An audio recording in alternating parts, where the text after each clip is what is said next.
नमस्कार, जोहार। शाम के 6 बज चुके हैं। आइए जानते हैं सुबह से लेकर शाम तक की बड़ी खबरें।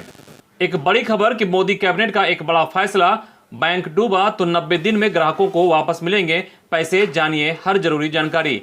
खबर के मुताबिक आरबीआई द्वारा अब किसी बैंक पर मोरेटोरियम लगाए जाने के 90 दिन के भीतर उस बैंक के जमाकर्ताओं को 5 लाख रुपए तक की जमा राशि वापस मिल जाएगी। केंद्रीय कैबिनेट ने इसके लिए डीआईसीजीसी एक्ट में संशोधन के प्रस्ताव को बुधवार को मंजूरी दे दी है। वित्त मंत्री निर्मला सीतारमण ने बजट में deposit insurance and credit guaranteed corporation act 1961 में संशोधन का ऐलान किया था। वित्त मंत्री निर्मला सीतारमण ने कैबिनेट की मीटिंग में लिए गए फैसलों को जानकारी देते हुए कहा कि इससे संबंधित विधेयकों को संसद के मानसून सत्र में लाए जाने की संभावना है। एक और बड़ी खबर कि कोरोना की तीसरी लहर के मद्देनजर सरकार ने उठाया एहतियाती कदम। गृह मंत्रालय ने 31 अगस्त तक बढ़ाई रोकथाम। जानकारी के मुताबिक कोरोना की तीसरी लहर के आने की आशंकाओं के बीच केंद्र सरकार ने एक बार फिर एहतियाती कदम उठाते हुए संक्रमण की रोकथाम के लिए जरूरी उपायों को फिलहाल जारी रखने का फैसला किया है। बुधवार को केंद्रीय गृह मंत्रालय की ओर से कोरोना संक्रमण की रोकथाम के लिए पहले से जारी अनुपालन को सुनिश्चित करने का आदेश जारी किया गया है। मंत्रालय की ओर से दिए गए आदेश के अनुसार कोरोना महामारी को लेकर जारी दिशा निर्देशों पहले की तरह ही जारी रहेंगे। इससे पहले स्वास्थ्य मंत्रालय ने देश के 7 राज्यों के 22 जिलों में कोरोना संक्रमित मरीजों की संख्या में हो रही बढ़ोतरी को लेकर चिंता जाहिर की थी। स्वास्थ्य मंत्रालय की ओर से कहा गया है कि जुलाई महीने के अंत तक देश के करीब 50 करोड़ से अधिक लोगों को कोरोना का टीका का खुराक लगा दी जाएगी। बता दें कि भारत में बुधवार को कोरोना के 43,654 नए मामले सामने आए, जिससे संक्रमण के कुल मामले 3,14,84,605 पर पहुंच गए हैं, जबकि 640 और लोगों के जान गंवाने से मृत की संख्या में 4,22,022 हो गई है। एक बड़ी खबर कि बीएड स्टूडेंट्स 2020-21 के लिए खुला ई कल्याण पोर्टल 2 अगस्त से कर सकेंगे आवेदन। जानकारी के मुताबिक शैक्षणिक सत्र 2020-21 में राज्य के बीएड संस्थानों में एडमिशन लिए हुए स्टूडेंट्स के लिए कल्याण विभाग ने ई कल्याण पोर्टल को खोल दिया है। इसे लेकर नोटिस भी जारी कर दी गई है। बताते चले कि छात्रवृत्ति के लिए इस पोर्टल पर स्टूडेंट्स आवेदन करते हैं, लेकिन साल 2020 के लिए इस पोर्टल को बंद कर दिया गया था। इस वजह से बीएड कोर्स में नामांकित एससी, एसटी और ओबीसी वर्ग के स्टूडेंट्स छात्रवृत्ति के लिए आवेदन नहीं कर पाए थे। इसे लेकर स्टूडेंट्स की ओर से आंदोलन लगातार किया जा रहा था। बता दें कि राज्य सरकार ने इस परेशानी का समाधान करने का आश्वासन स्टूडेंट्स को दिया था, लेकिन इसके बाद भी एप्लीकेशन देने के लिए एक बार फिर से ई कल्याण पोर्टल को खोल दिया गया है। जारी नोटिफिकेशन में कहा गया है कि शैक्षणिक सत्र 2020-21 के बीएड स्टूडेंट्स जिन्होंने 2021 में एडमिशन लिया है, वे 2 अगस्त से 30 सितंबर तक एप्लीकेशन दे सकते हैं। वहीं एप्लीकेशन की प्रक्रिया शुरू होते ही बीएड कॉलेज स्टूडेंट्स के दिए हुए डॉक्यूमेंट्स का सत्यापन 3 अगस्त से 20 अक्टूबर तक हो सकेगा। एक बड़ी खबर कि नियुक्ति के 3.5 वर्ष बाद भी 389 दरोगा कर रहे प्रशिक्षण पूरा होने का इंतजार। गौरतलब है कि सीमित परीक्षा पास कर 11 मार्च 2018 को 389 पुलिसकर्मी को दरोगा बने थे, जिन्हें 8 महीने का प्रशिक्षण प्राप्त करना था, लेकिन अब तक सिर्फ 4 महीने का प्रशिक्षण पूरा हुआ है। बता दें कि सीमित परीक्षा से दरोगा बने 389 पुलिसकर्मियों का 4 महीने का प्रशिक्षण अभी भी अधूरा रह गया है।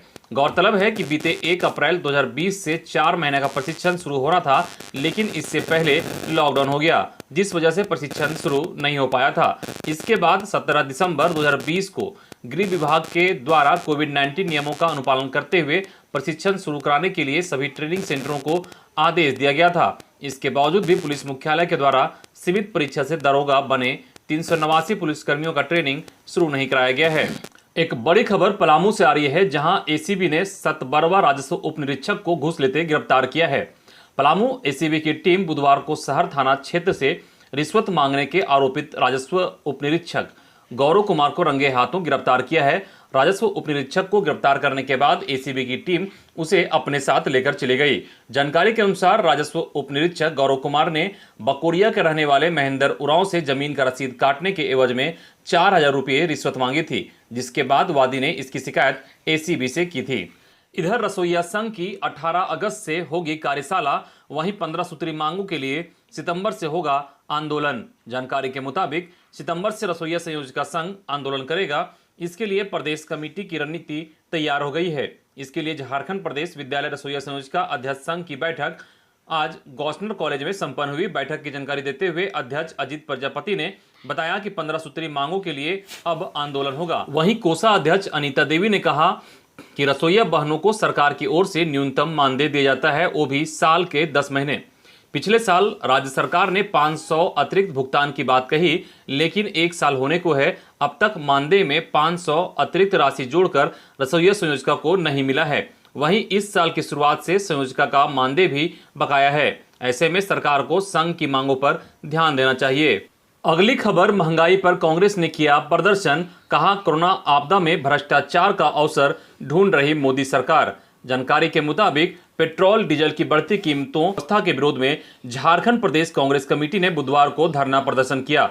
प्रदेश अध्यक्ष डॉक्टर रामेश्वर उरांव की अध्यक्षता में यह प्रदर्शन मोरहाबादी स्थित बाबू वाटिका के सामने आयोजित हुआ।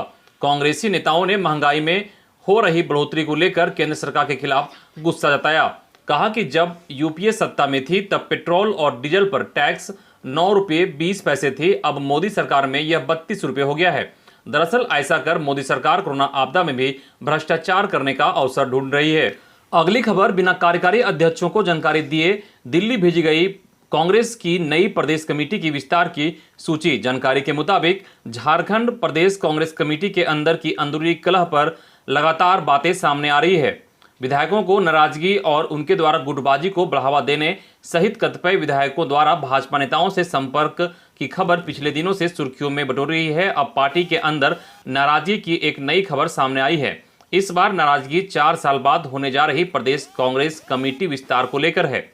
बताया जा रहा है कि इसकी जानकारी पार्टी के कार्यकारी अध्यक्षों तक को नहीं दी गई है।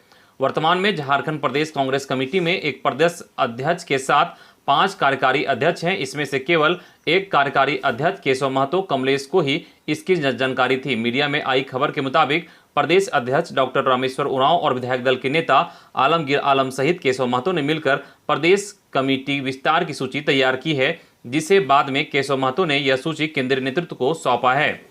अगली खबर, झारखंड के नवासी मॉडल स्कूल में एडमिशन की प्रक्रिया शुरू, जैक ने जारी की सूचना। खबर के मुताबिक राज्य सरकार की ओर से संचालित नवासी मॉडल स्कूलों में एडमिशन की प्रक्रिया शुरू हो गई है। साल 2020-21 में एडमिशन को लेकर झारखंड एकेडमिक काउंसिल की ओर से नोटिस जारी कर दिया गया है। इन नवासी मॉडल स्कूल में क्लास 6 में एडमिशन लिया जाता है। इसके लिए क्लास 5 पास होना जरूरी है। वहीं मान्यता प्राप्त किसी स्कूल में क्लास 6 में पढ़ रहे स्टूडेंट्स भी आवेदन कर सकते हैं। आवेदन करने वाले स्टूडेंट्स की न्यूनतम उम्र 10 साल और अधिकतम 12 साल होनी चाहिए। उम्र की गणना 1 अप्रैल 2021 से की जाएगी। स्टूडेंट्स का एडमिशन टेस्ट के परफॉर्मेंस के आधार पर लिया जाएगा।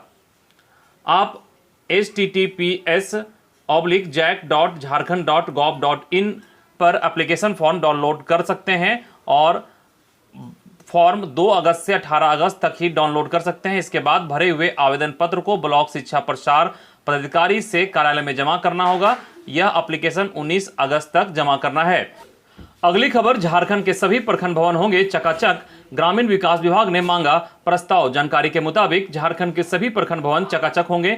ग्रामीण विकास विभाग ने सभी जिलों के उपायुक्त व उप विकास आयुक्तों से प्रखंड भवन नवीनीकरण के लिए प्रस्ताव मांगा है। विभाग ने प्रखंड भवन नवीनीकरण योजना के तहत उपबंधित राशि से प्रखंड परिसर अवस्थित भवनों का जीर्णोद्धार, मरम्मति तथा रंगरोगन, सौंदर्यीकरण इत्यादि का काम किया जाएगा। विभाग ने सभी जिलों के उपायुक्तों को कहा है कि वे अपने अधीनस्थ प्रखंड परिसर अवस्थित कार्यालयों, भवनों के सौंदर्यीकरण, मरम्मत करने की योजना का प्रस्ताव तैयार करके भेजें ताकि इस पर राशि का आवंटन किया जा सके।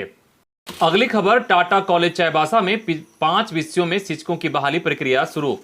खबर के मुताबिक टाटा कॉलेज चाईबासा में बीए कक्षा को लेकर संविदा के आधार पर शिक्षकों की बहाली प्रक्रिया शुरू की गई है। आवेदक अपना आवेदन कॉलेज में जमा कर सकते हैं। 5 विषयों के शिक्षकों की बहाली होगी, जिसमें जनजातीय भाषा हो, दर्शन शास्त्र, गणित, इतिहास व अंग्रेजी विषय शामिल हैं। आवेदक को मान्यता प्राप्त संस्थान से स्नातकोत्तर में सामान्य और पिछड़ा वर्ग के लिए 55% और अनुसूचित जाति जनजाति के लिए 50% अंक लाना अनिवार्य रखा गया है। साथ ही नेट, जेट, पीएचडी, बीईटी से पास होना अनिवार्य रखा गया है। इच्छुक विद्यार्थी अपना आवेदन कार्यालय में जमा कर सकते हैं। कॉलेज प्राचार्य डॉक्टर एससी दास ने कहा कि बीए कक्षा में विद्यार्थियों को परेशानियों का सामना न करना पड़े, इसको लेकर जब तक अस्थायी शिक्षक की बहाली नहीं हो जाती तब तक अनुबंध के आधार पर शिक्षक पढ़ाएंगे। उन्होंने कहा कि सरकार की तरफ से निर्धारित राशि दी जाएगी। अगली खबर गढ़वा से है, जहां दानरो और यूरिया नदी में अचानक आई बाढ़, 3 वाहन बहे। जानकारी के मुताबिक गढ़वा के सीमावर्ती क्षेत्रों में हुई भारी बारिश से गढ़वा जिले की दानरो और यूरिया नदी में अचानक बाढ़ आ गई। इससे भारी तबाही हुई है। 3 वाहन बह गए हैं और कई घरों में पानी घुस गया है। मिट्टी के कई घर ध्वस्त हो जाने की सूचना मिली है। गढ़वा जिले और झारखंड राज्य की उत्तर प्रदेश से लगी सीमाओं पर बुधवार की सुबह में भारी बारिश हुई, जिससे गढ़वा जिला मुख्यालय के दानरो और यूरिया नदी में अचानक बाढ़ आ गई।